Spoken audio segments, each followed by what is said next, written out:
This afternoon, we're pleased to have as our moderator former Congressman Mickey Edwards, returning to the Aspen Y Fellows after his visit with us in June 2008. Mickey served Oklahoma's 5th Congressional District for 16 years, and he's now Vice President of the Aspen Institute and Director of the Aspen Rodell Fellowships in Public Leadership.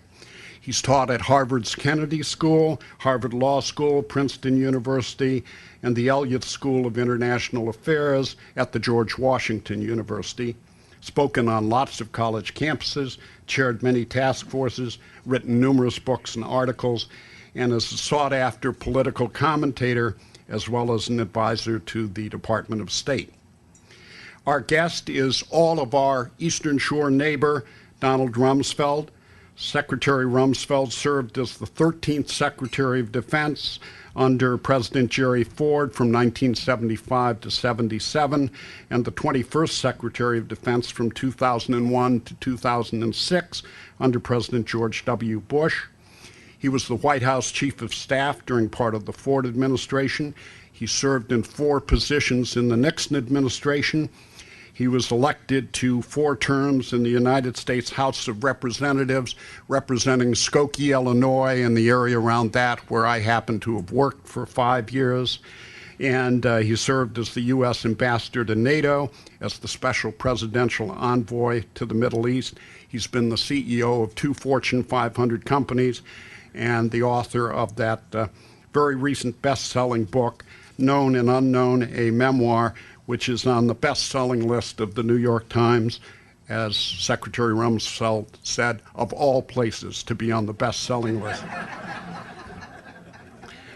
One recent review in the Fayetteville Observer sums up the book this way, quote, Rumsfeld's story is remarkable not because he answers his critics, which he does in spades, but because of what he says about this remarkable country as seen through the eyes of one man whose career spans a third of its history.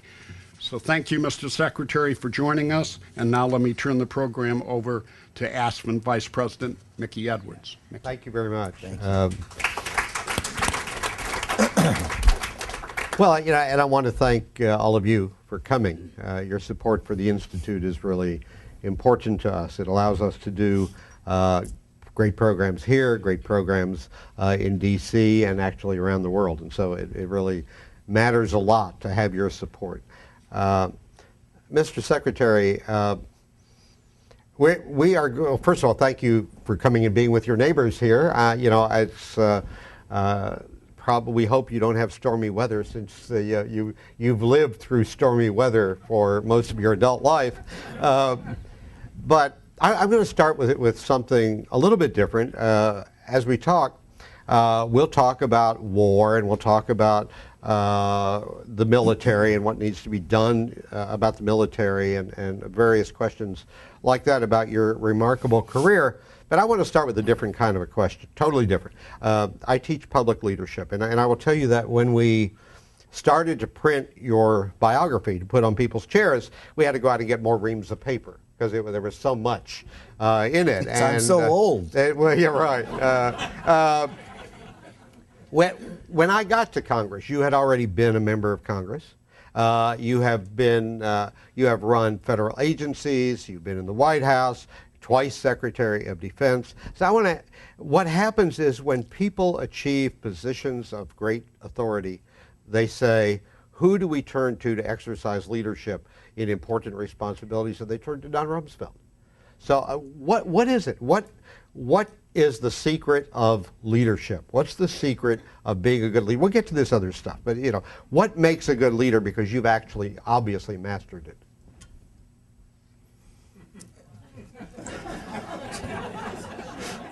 Where'd you find him? Before I get to that, let me just say that I mentioned someone earlier that my first experience with the Aspen Institute, if I'm not mistaken, was in 1964. I had helped Gerald Ford get elected minority leader, and he had agreed to go out to Aspen and be a resource and speak to the Young Presidents Organization that was having their week-long meeting. And he said, I can't go. I've now got leadership responsibility. Will you go fill in for me? I said, sure. They'll pay the way? And they said, yeah. And you can ski? And he said, yes. And so my wife had gone to Boulder, and we went out there. And the meetings were in the morning, and we had to discuss the great books. And I had not read them since I'd been in college. And then in the afternoon, we'd go skiing, and at night, I would read the books and get ready for the next day. When I left that week, I was exhausted. It was a terrific group of people. And but that was my first contact with the Aspen Institute, and it's a terrific organization, and I'm delighted to know that you're engaged with them. You know, the only two things I've ever volunteered for, one was to join the Navy, and the other was to run for Congress. And every other job I've had, someone came to me and asked me to do it. And I don't know why, but when people ask me what they should do with their lives, I've always said, do something you enjoy, because you'll throw yourself in it, spend a lot of time, and feel good about things. Do it with people that you can learn from, because if you're learning, you're always happy. And do it with people who have a decent sense of humor, and don't take themselves too seriously, because if you do that, you know if you enjoy what you're doing, you're going to work long hours, and you might as well do it with people you enjoy being with. Why that happens, I don't know, but I think people who try to plot out a life can get all snarled up in it. And my attitude is, you put your head down, you try to do a good job, and good things happen. And I just feel what a wonderful privilege it's been to be born in this country and to have had all the opportunities I've had. It amazes me. And I feel very fortunate. You've been good at it. Let me, I'm going to read a quote from your book. You were telling the episode of a dispute about what new tank to build. Oh. And, we're talking about the M1, the Abrams, and here's what you said. You said that episode was, quote, an important lesson in re-examining fundamental assumptions on which we base our decisions. What have you, looking back at some of the decisions that you've made, or the people in the Pentagon or the White House or other places where you've been, made important decisions? Were they based on wrong assumptions? Are they things that where the assumptions needed to be re-examined? Yes. I've written about this in the book quite a bit. I've tried to, I had a choice in not writing a book in a year from memory, or using this amazing archive I have, which just happen to have, I don't know why I have it, but I do, and taking 4 years and doing it. I had my parents' letters back and forth in World War II. I dictated a note after every vote in Congress, if you can believe this. Civil Rights Bill in 1964, I think there were 117 amendments on that bill, and I dictated a note as to what the arguments were, pro and con, and why I voted the way I voted. I knew I wasn't smart enough to remember it all. And in my district in Illinois, there were so many smart people. I'd go to a meeting like this, and they'd ask tough questions, and I darn well better know why I did what I did. And then they told me in the last time in Congress, at the Pentagon, I mean, that I dictated 20,000 memos, the snowflakes, they called them. And with Gerald Ford, I had to dictate a note every time I met with him, so that when I was Chief of Staff and Chairman of the Transition, because he'd ask me to do 15 or 20 things, and I'd tell him 15 or 20 things, and then I'd come out and dictate it. We never edited it or anything, but I have all this paper. So I decided to take 4 years, and one of the things I tried to do in the book was just that. I tried to help people feel that they're in there when decisions are getting made, and appreciate the reality that we do make decisions. All the easy decisions get made way before they get up to the president or the senior policy people. And the ones you're faced with, while you're dealing with imperfect information, incomplete information, and often inaccurate information. And it's judgment. And you have to do your best, is all you can do. And people here who've had those responsibilities in companies know that's the fact, that's what you do in life. And I hope that by doing the book, two things. One, that people will appreciate that.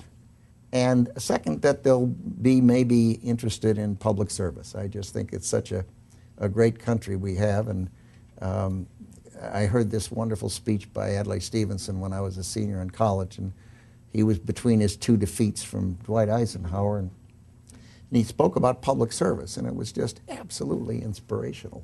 And I hope people who read the book, or maybe give it to young people to read, will come away with that. I think that's... Yeah, did some of your, looking back now, do you think at any time you were operating from wrong assumptions, or was it just wrong information? Both. Or, well, you know what? Both. I did a funny thing. Early on, the president asked to see a war plan, and this is the recent president, George W. Bush. And I looked at the first war plan, and it didn't have any assumptions.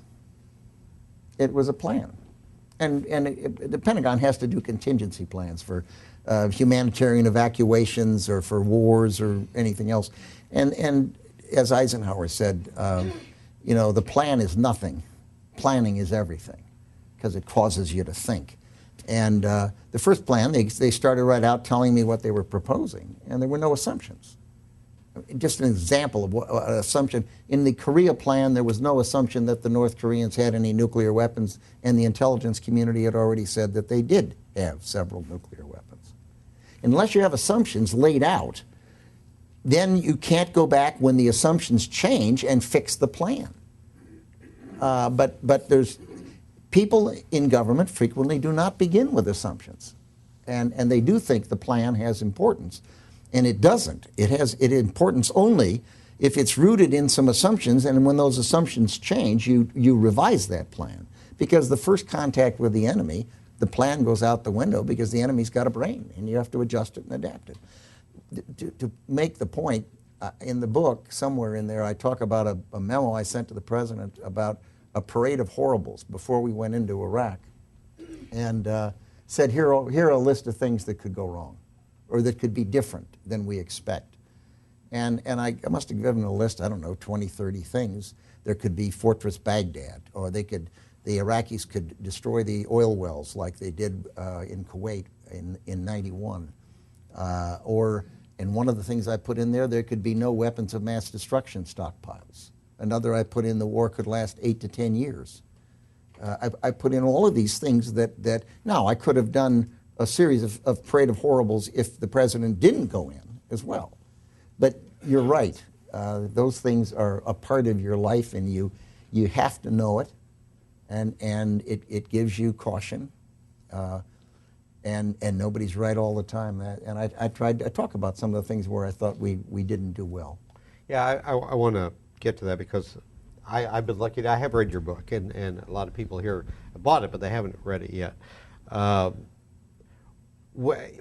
rolled my eyes when some of your critics made fun of your formulation of things we know, things we don't know, and things we don't know that we don't know. But when you're in a decision-making position, there's a lot that you're aware that there are things you don't know. So what I'm wondering is, you've learned a lot in the time you've been gone, and are there things that you know now that you did not know when you were making important decisions? Are there things you know now that you would say would cause you to make a decision different than the one you made at the time?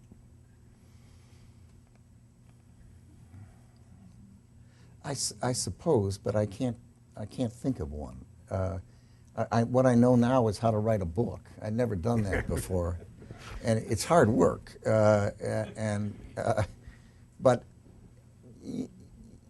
counterfactuals. Right. You don't. Someone told me from the Eastern Shore. I had dinner with him a month ago, and he's at NASA, and he said he went to an astrophysics lecture, and there was a room full of people, and the lecturer got up and he began with my quote on, there are things you know, there are things you know you don't know, and there are things you don't know you don't know. And that was the basis of, apparently, in my book, in the author's note, I talk about where that came from. It just, the way that formulation came out of a meeting when I was chairman of the Ballistic Missile Threat Commission, and there were about 6 PhDs on the commission and me, and we were talking, and the intelligence analysts were very reluctant to even suspect that there were things they didn't know they didn't know. And it was worrisome. And as policymakers, we've always been surprised at something that happens that you hadn't thought of. This wonderful book on Pearl Harbor by Roberta Wohlstetter, the introduction or prologue or something. It was written by Tom Schelling, who used to be a professor at Harvard and then at Maryland. And he talked about Pearl Harbor being a failure of imagination. And I actually was given the Gobbledygook Award after I said that in a press conference, that formulation. And obviously the press didn't understand it, with all respect to the press who's here. They didn't understand the problem that we face in that real circumstance, that there are things you don't know. And if you don't know that, you can get in big trouble. That raises another question. In Afghanistan, we went into military action in order to remove the ability of al-Qaeda to use that country as a base of operations. In Iraq, we went in because we believed there to be weapons of mass destruction, chemical, biological weapons, which we thought would pose at some point a real threat to us. In Libya, we have planes and drones for the sole purpose of regime change. So no, the president's policy. Well, originally, it's not regime change. Well, it's humanitarian. I think it is now. I think it's morphed.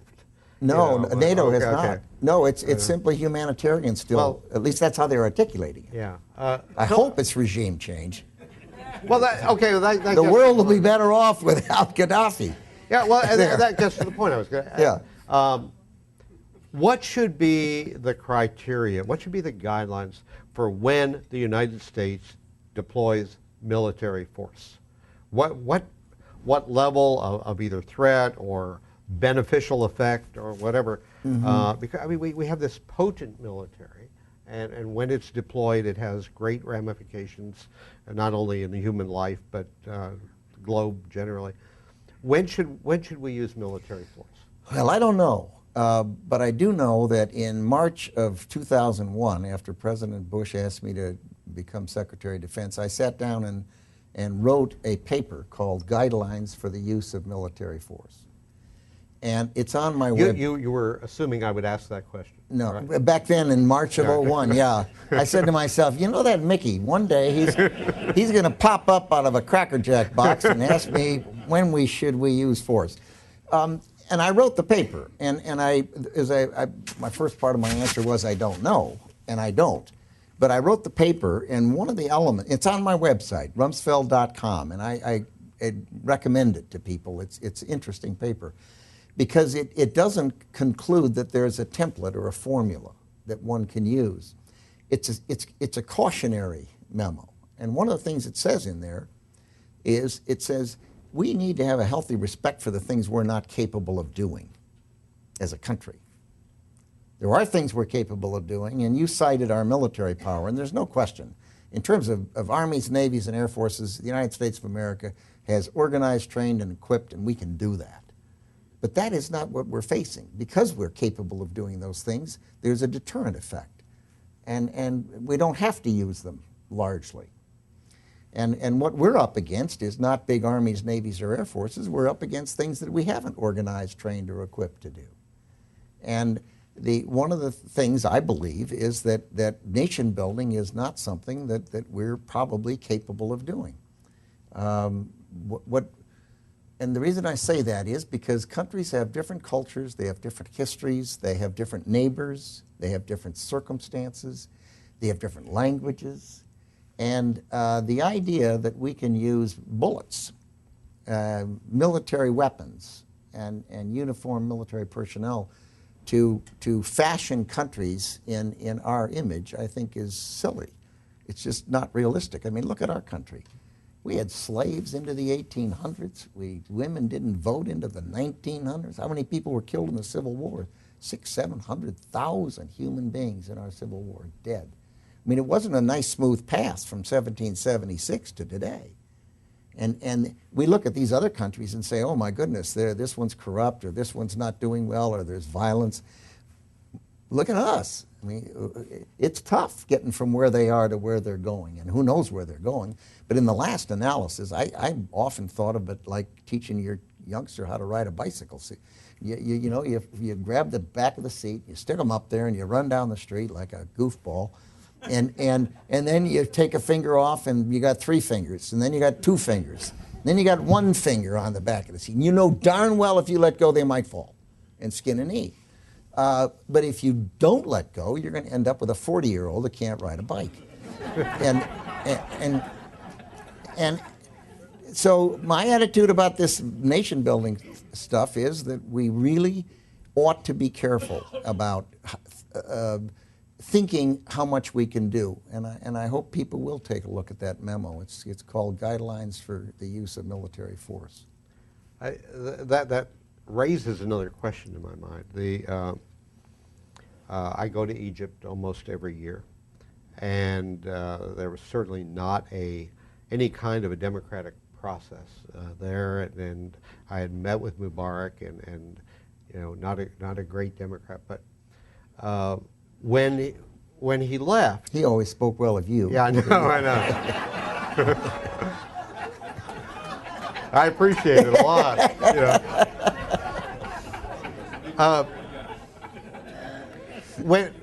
When he left, and left in a hurry rather than in a transition period when a different constitution could have come into being.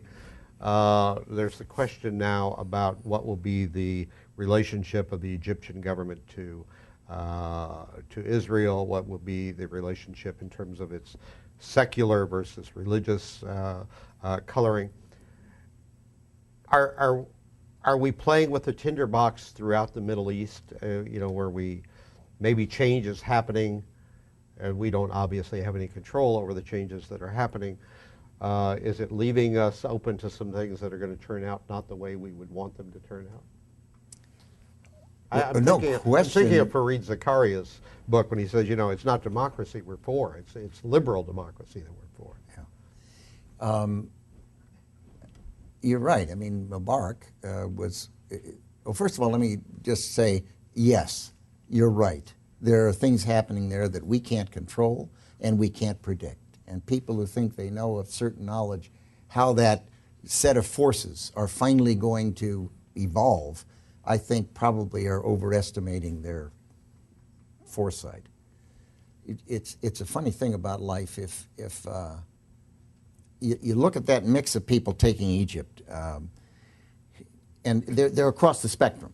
There are Mubarak people, and there are probably people who would like a dictatorship more than even Mubarak had. He didn't move fast enough towards freer political systems or freer economic systems, obviously. I mean, the people in the country, a large population, 60 million people, young people, males, no jobs, and they've got Facebook and Twitter and Twitter, and television, and they can see what's going on in the world. They see the opportunities they don't have. So you're bound to have this upheaval, and there it is. It's existing. But they're across the spectrum. There's some people who, the Muslim Brotherhood, and there's probably, radical Islamists on one side and people who want a dictator on the other side, and there are probably people who don't know what they want, and it's a mix. How's it going to end up? Well, I don't know, and I don't think anybody knows. But I do know that if 4 people come down on an elevator at night, and 3 of them don't know what they'd like to do, and 1 of them wants to go to the movies, they go to the movies. I mean, it's just human nature. And the Muslim Brotherhood knows what they want. And the radical Islamists know what they want. And they're organized, and they're disciplined, and they can be vicious. And so you've got that problem where you've got a full range of people, probably no majority of any kind, and yet there's some people that are pretty well organized and do know what they want. And that is the risk. I mean, you had the Cedar Revolution in Lebanon, and who's in charge? Well, Hezbollah, terrorist organization. You had in a wonderful country, Iran, with a a proud history and well educated and a mix of people. And the Shah goes, and there's a upheaval of sorts, and who ends up? A handful of ayatollahs that clearly don't represent the majority of the people. So that's the risk, and that's why I think we don't know what's going to happen. I have one more question, and then we'll go to the audience. But when you took office the second time under George W. Bush, before 9/11, you stated that your mission was what you saw as your mission was to reshape the military, the interoperability, the mission, everything about the military. 9/11 intervened. And so I'm sure your plate was pretty full then with at least Iraq and Afghanistan. What's the shape of the military now? Are there things that you have seen that really desperately needs change that haven't been changed? Well, you're right. I did indicate that I thought the military, what I really indicated was what President Bush asked me to do. It wasn't Rumsfeld walking in with an agenda. I was not one of the revolution and military affairs people that had written on it or anything like that. I'd been in the pharmaceutical business. But President Bush gave a couple of speeches, one at the Citadel, where he laid out that he was convinced the Department of Defense and the United States Armed Forces needed to be transformed and be rearranged in a way that they would fit the 21st century and the information age. So I was there on assignment, really, as opposed to a self-starter in that direction. It would be logical to think that 9/11 could throw you off course if that was your goal, and it didn't. It actually provided an impetus. If you look at the military today, it is, with walking away, the outstanding military we've ever had. With all respect to the people who've served in the armed forces here, I see some submariner over here. But it is an all-volunteer army. Everyone's there because they want to be there, and that's a wonderful thing. It really, the feeling in the country about the armed forces today, and people are serving a longer time and getting more professional than at the average. Second, our global posture was basically a leftover from the Cold War, and when I arrived, even though the Cold War ended a couple of decades ago. And we got it largely rearranged in the world. So our military are serving in places that they're wanted, in places where they can move very rapidly to get wherever they might be needed anywhere in the world, as opposed to poised waiting for the Soviet Union to launch a tank attack across the North German plain. A footnote, we were spending $236 million a year to have airplanes in Iceland to protect against Soviet bombers. $236 million a year. It took me 4 years to get that closed down. Opposition from the State Department, opposition from the Icelanders, opposition from people in NATO, opposition who didn't want to rock the boat. And we had people on the Sinai looking over the water to see, gee, is anything bad going to happen? I mean, that's something someone else can do.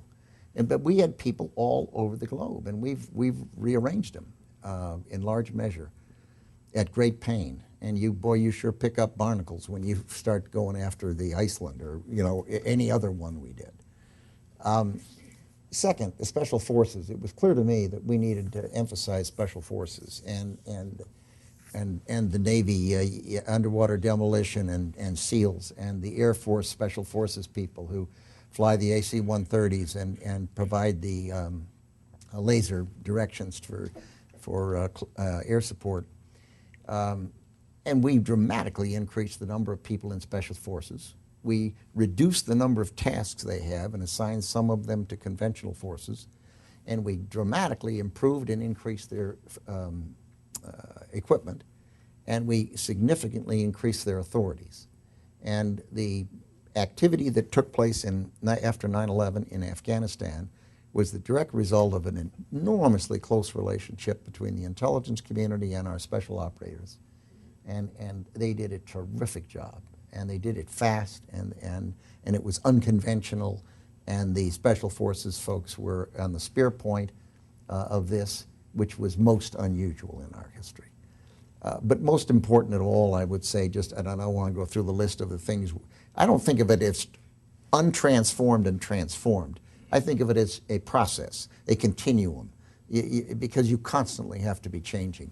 But the change is, how many people served in the Army here? Anyone? Well, you know how important the divisions were. I mean, they were our history. They had pennants, they had history books, they had music that goes with that division, proud histories. And we got it changed from divisions to brigade combat teams, and it has been enormously important. Probably the biggest single change in the Pentagon in the last decade, maybe in the last 30 years. And the ability of the United States today to manage their forces and have the kind of support that goes along with a brigade. Previously, if you sent an element of a division, you had to take the support from the division, which means the rest of the division was useless. And today, we have the ability with these brigade combat teams to do what the kinds of things our country needs done. So in a funny way, the 9/11 actually provided an impetus because it added a sense of urgency for people. Great. All right, well, let's see what you have on your minds. Aaron's got a microphone, so questions are, all right. Don't you always worry about the one with the first question? Yeah, well, and it's his shop. Particularly in the front row. He can do that if he wants. This group is so shy. Yeah, right. But they'll warm up. They weren't shy when I spoke here. What stands out in your mind, Mr. Secretary, as the biggest global defense challenges we're going to face in the next decade, the things that are really likely to heat up and give us heartburn? Well, I reach into the bucket of the things we know we don't know, and the things we don't know. And, I'm plucky, but I'm not stupid. That's a direct quote from Pierre Salinger, President Kennedy's press secretary, who was a good friend of mine, terrific guy. But the answer is I worry about intelligence, because not a specific place particularly, but I worry about our intelligence capability. Every 10 years we draw down our intelligence assets and fire a bunch of people and don't fund the kinds of human assets we need, and we do the same thing in the Pentagon, and then everyone says, oh my goodness, we've made a mistake. When President Bush, George W. Bush came in, we'd been through 10 years of drawing down in the Defense Department and the intelligence community. And because, at the end of the Cold War, everyone relaxed and said it was the end of history and no problem, not to worry, and not so. But we're facing, my guess is, that again, the drawdown. But intelligence, it is so hard to do. We got pretty darn good at it during the Cold War when I was in the Pentagon the first time. It was the Soviet Union was the problem. And we had a lot of overhead assets. We could count things. We watched. We had some decent, finally over years, decades, developed some intelligence assets that got us some pretty good information. But we still made big mistakes. We still were wrong on a lot of things. I mean, the agency and Rand Corporation had enormous difference as to what percentage of GDP the Soviets were spending. And it was a difference of, I forget, 8–10%. It turns out the government was wrong, and Rand was right. Charles Wolfe and Harry Rowan, they were, and it was a question of what was the size of the GDP. We could see what they were getting in terms of things, ships, guns, tanks, and planes, but they didn't know what the denominator was, or the numerator. I get mixed. Who's an expert on that? And as a result, it turned out the Soviet Union was spending close to what Adolf Hitler was spending in the 30s, which was important not because it produced any more than we could see. It was important because it showed an attitude. It showed a seriousness of purpose. If you're denying the consumer economy that much to favor the military side, you've got a reason for doing that, because there has to be pain attached. Now, that's the reason I worry. I worry about intelligence. And the other thing I worry about, again, it's not a country, but it's the cyber world. You know, we've got rules of the road on the highways. We've got rules of the road in the air, even when someone goes to sleep. We've got some rules of the road of the sea. We've got some in space about space waste. But in the cyber world, we don't have any rules. There's no broad international understandings. We don't even know what an act of war is in the cyber world. I suppose it's whatever. It's like the old saying, I'll know it when I see it. If we would take it as an act of war, if they did it to us, one might assume that it is an act of war if we were to do it to somebody else. But we've kind of thrown away the shoeboxes with the 3x5 cards, and we are, as an enormously advanced country, we are so much more vulnerable to cyber attacks than the normal country. And we're digits. What was it? What do you call it? There was a satellite that carried all of the pagers. Do you remember that about 20 years ago, 15 years ago? And the pager satellite went out, and whole businesses stopped because they no longer had the ability to do it any other way than via that satellite.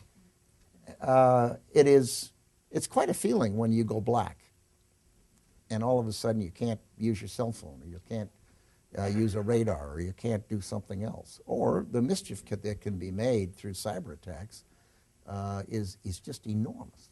So those are the kinds of things I worry about, as opposed to a specific country. Yes, gentleman over here. Thank you for your very informative information.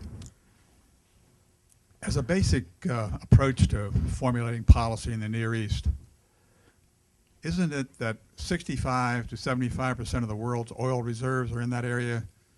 Iran, Iraq, Saudi Arabia, and Kuwait. And shouldn't it be our policy to maintain a strong position there, perhaps in Kuwait, so that we can continue to be a positive force in maintaining a not control, but influence over that oil supply? Thank you.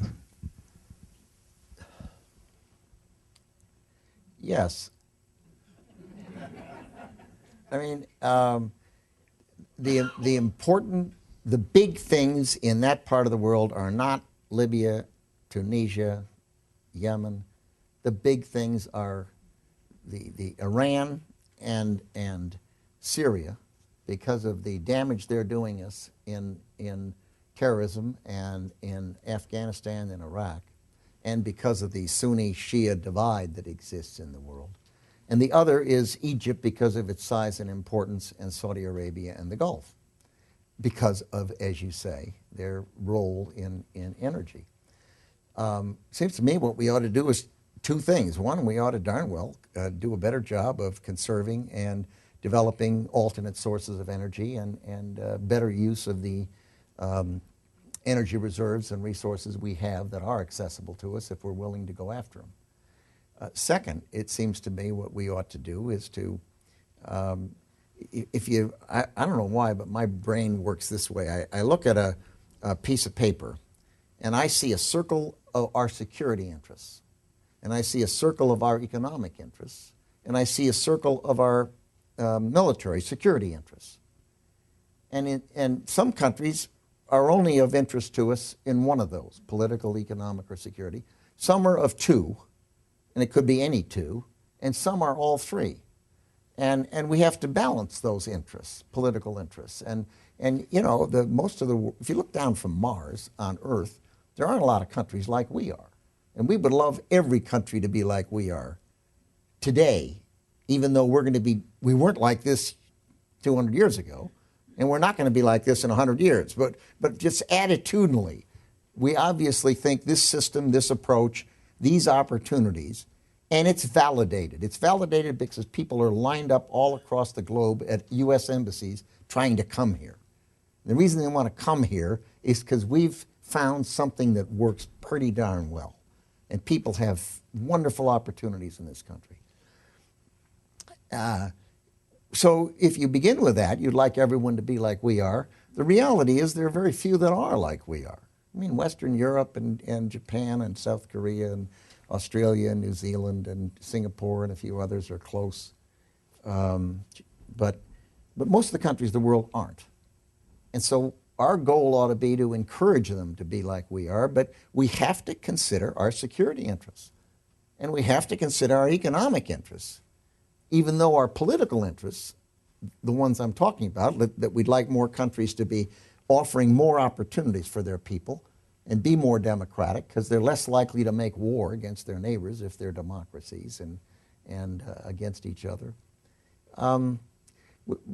Neither one of those trump the other, in my mind. It requires a balance. You know, it'd be fun to be pure and say, oh my goodness, political interests and human rights trumps everything. Well, the reality is security interests are pretty darn important too. And so are economic interests. Then they tend to blur. And we have to keep those in mind and in balance, I would think. How do you do that?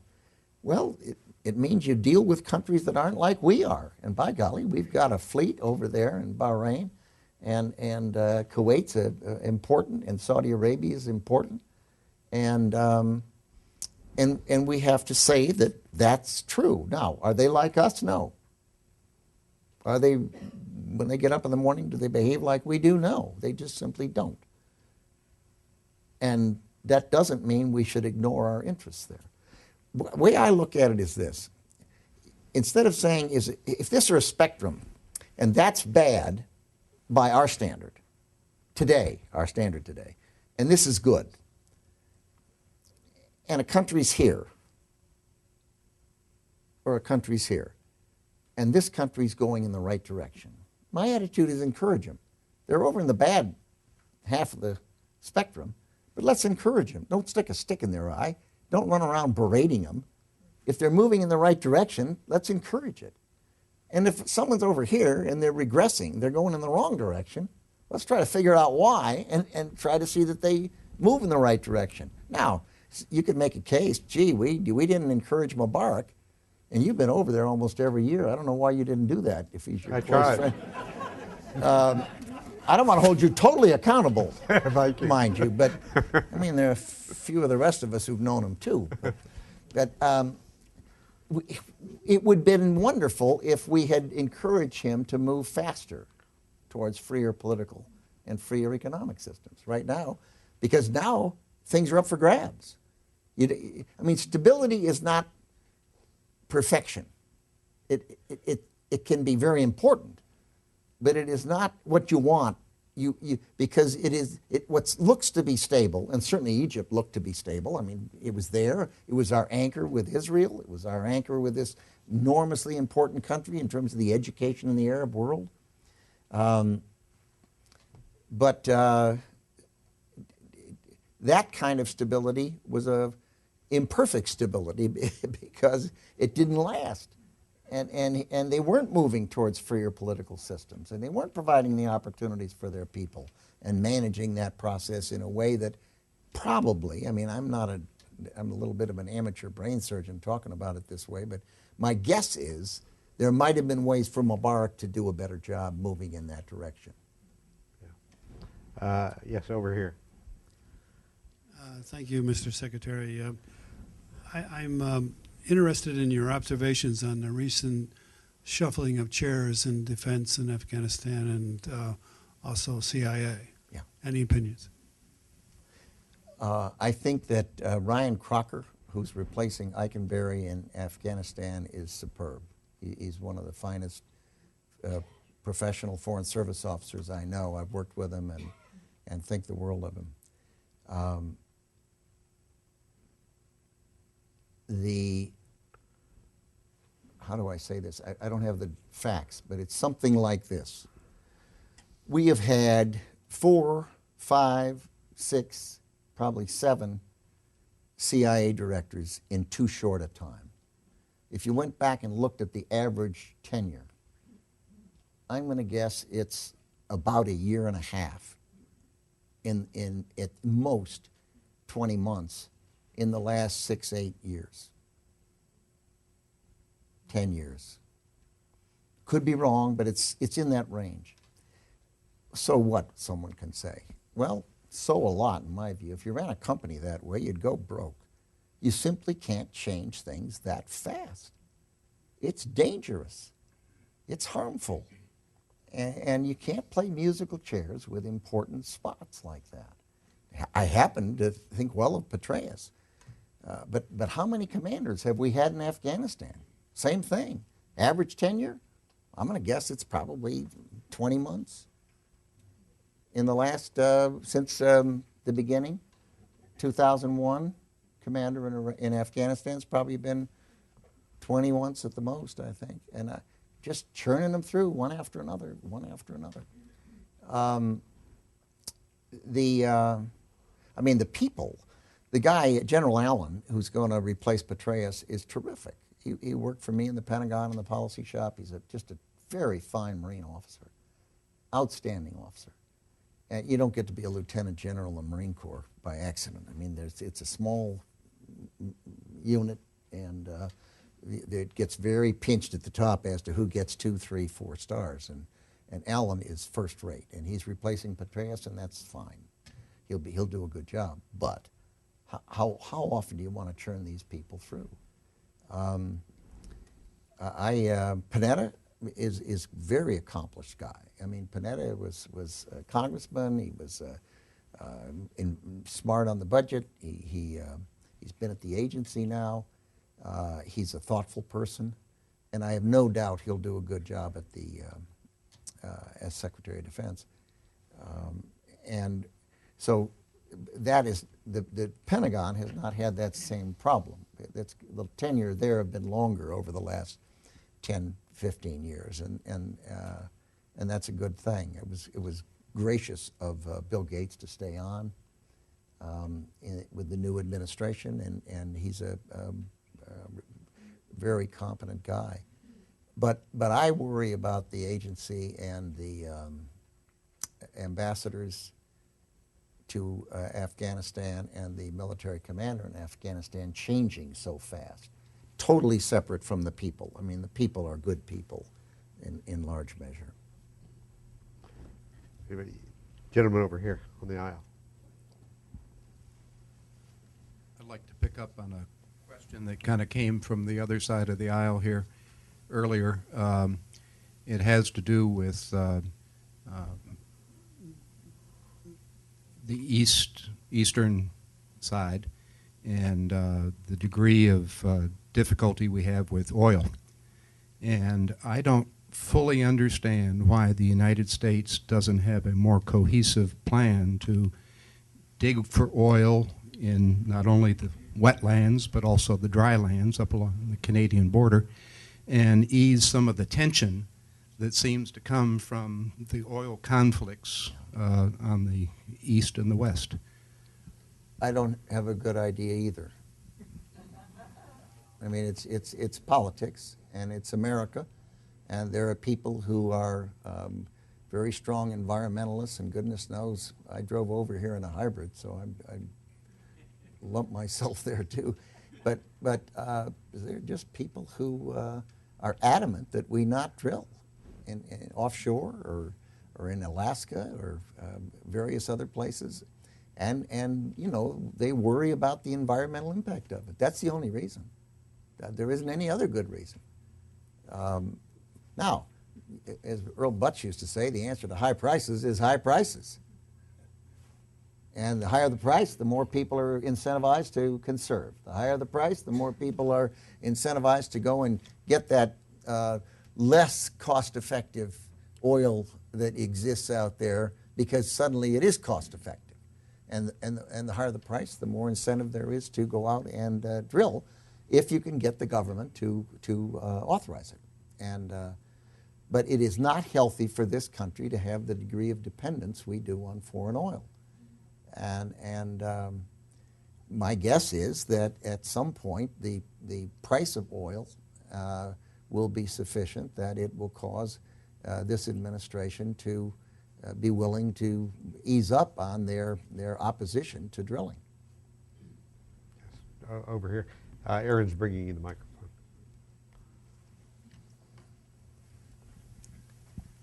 Mr. Rumsfeld, what's happening in Europe? I mean, is everything just going to fall apart over there?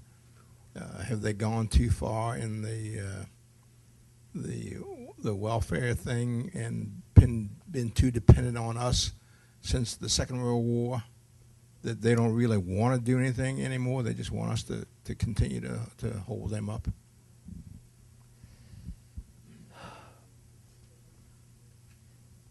When I went to Washington in the 50s and 60s, Eisenhower and Kennedy and Johnson were the presidents, and we were spending 10% of our GDP on defense. Today we're spending probably under 4%, plus or minus 4. Europe's spending probably under 2. And the two highest countries in terms of percentage of GDP spent for defense are Greece and Turkey, and they're spending it for the wrong reason. It's because they don't like each other, as opposed to being interested in contributing to a more stable world and a stronger deterrent. I had a very senior Asian statesman in the country about 6-8 months ago. He called me up and he said he never thought he'd live to see the day when the leadership in America was modeling America on Europe, a model that's failing, that's not working. And you know, we all think of inflection points and tipping points, and you never know where they are. But a tipping point, you can make a case that, and I don't know the answer, obviously, or I'd tell you what I thought, but I worry that today, I forget what the number is, but it's an enormous fraction. It's in the 40% of people who don't pay taxes. They're not contributing to the support of government. And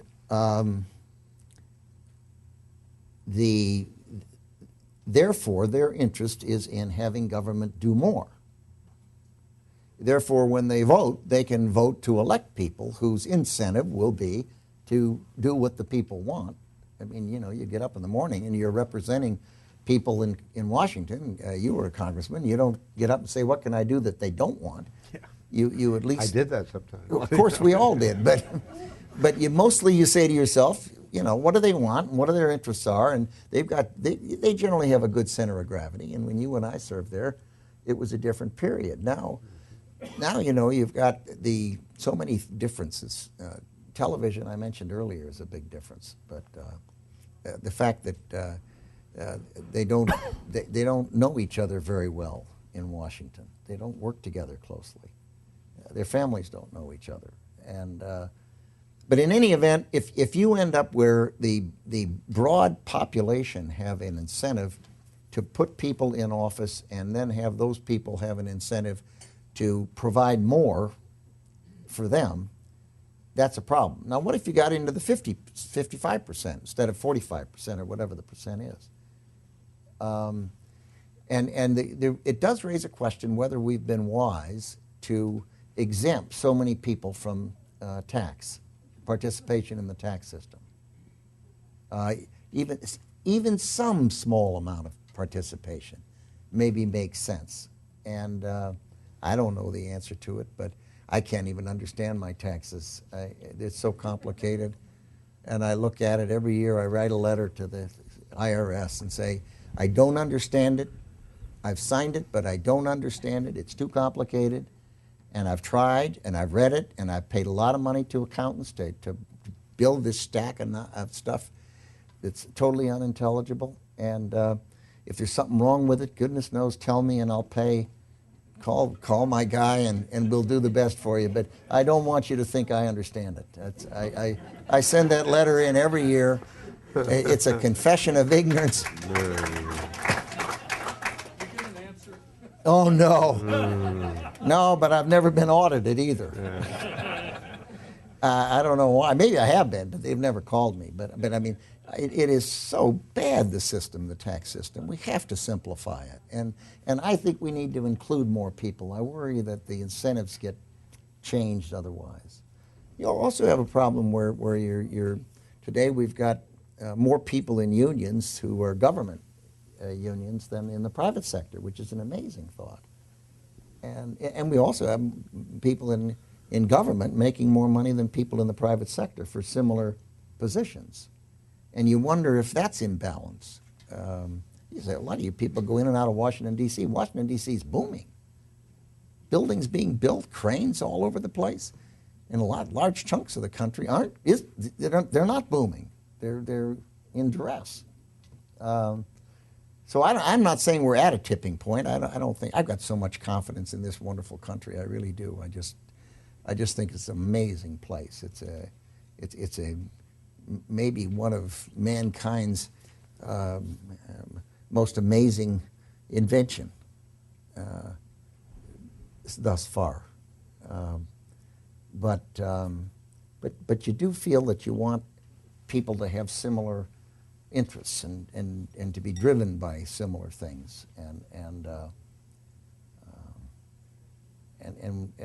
to the I mean, you look at Europe. There's no question they've driven themselves into a cul-de-sac.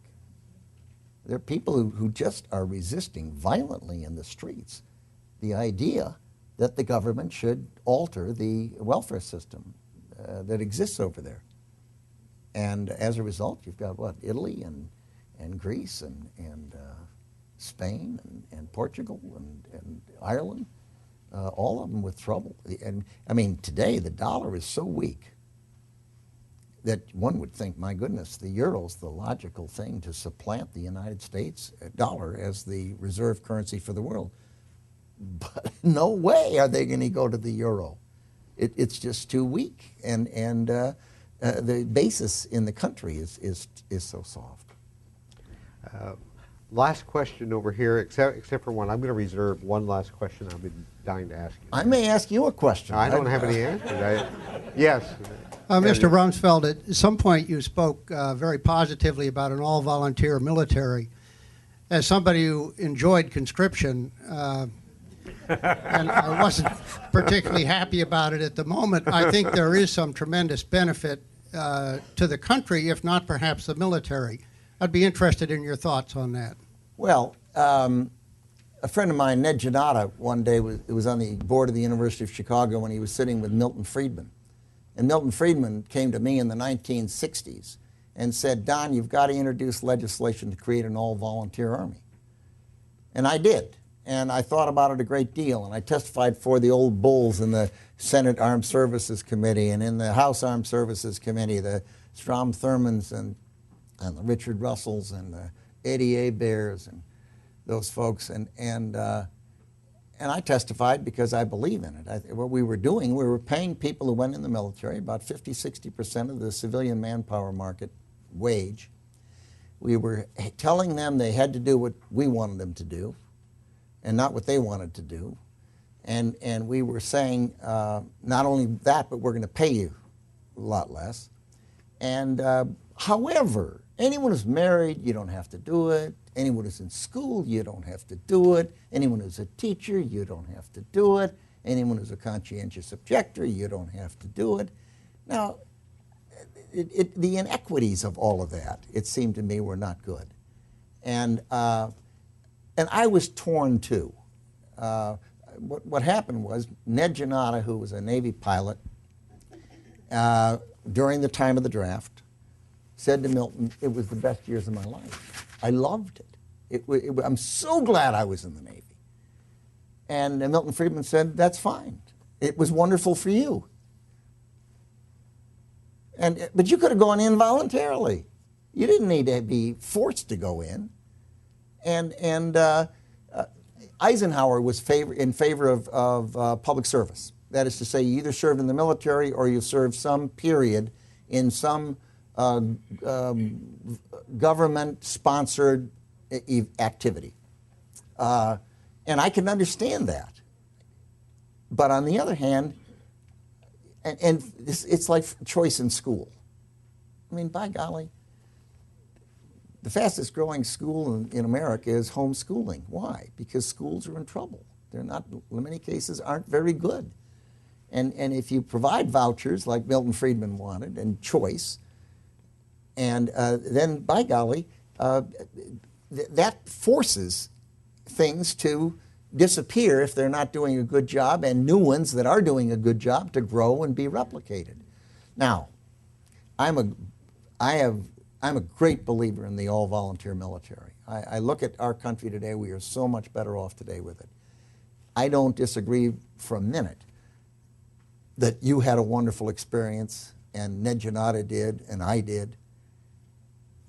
But by golly, that's the job of schools. That's the job of families. That's our job to see that our kids and our grandchildren understand the opportunities they have to serve in the country and to protect the country and to contribute to the country.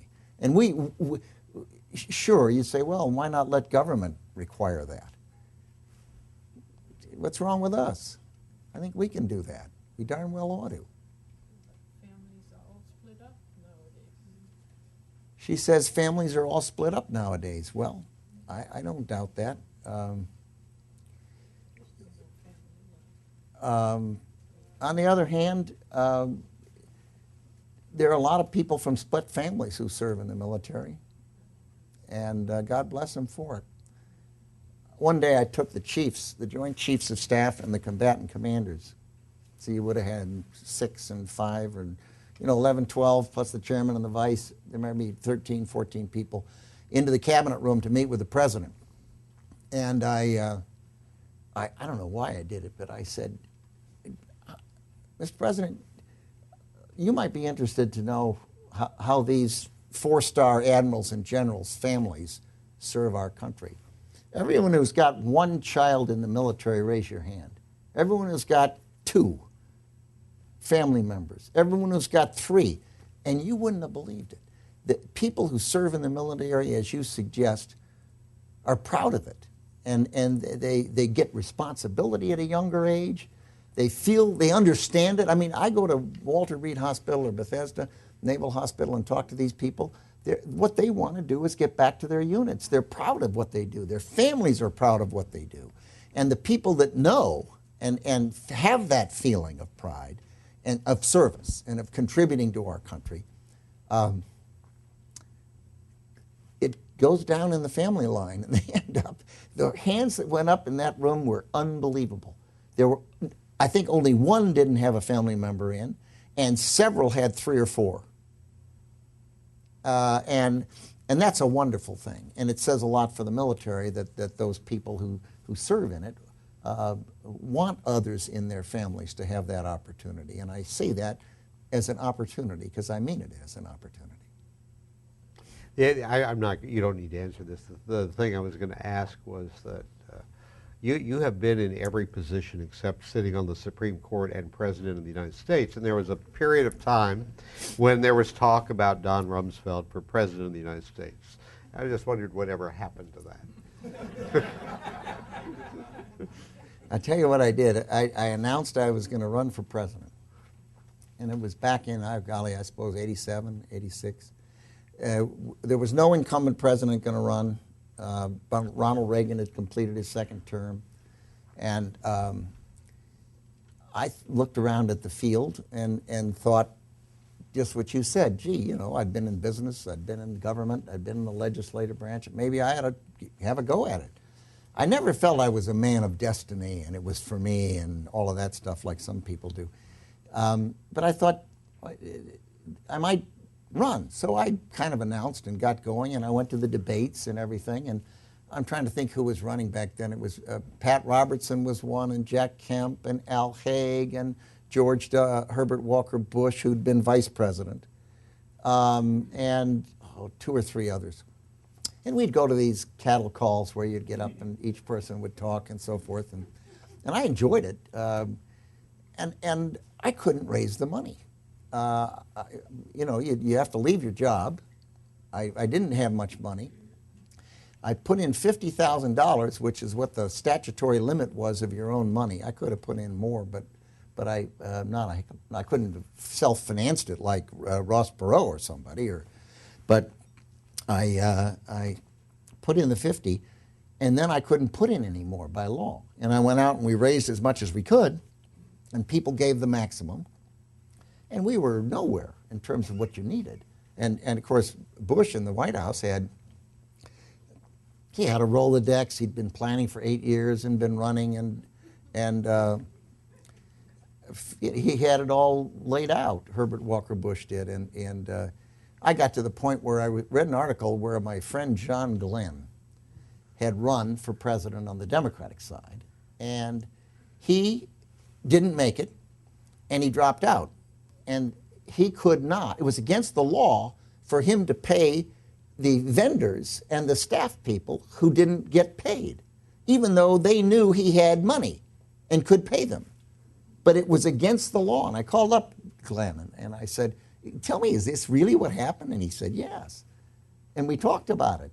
And I thought to myself, good grief almighty, should I sit there knowing I could pay the vendors that are getting stiffed, knowing I could pay the staff, I had enough money to do that, and keep increasing and incurring a larger and larger debt to a point where I couldn't, and I couldn't do it anyway legally.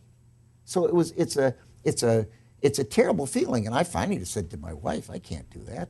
That's just not responsible. Here you are, you're knowing you're digging yourself in that kind of a hole. So I announced I wasn't running for president, and didn't. So you just settled for minor offices? Yes. Thank you, Mr. Secretary. Appreciate it very much.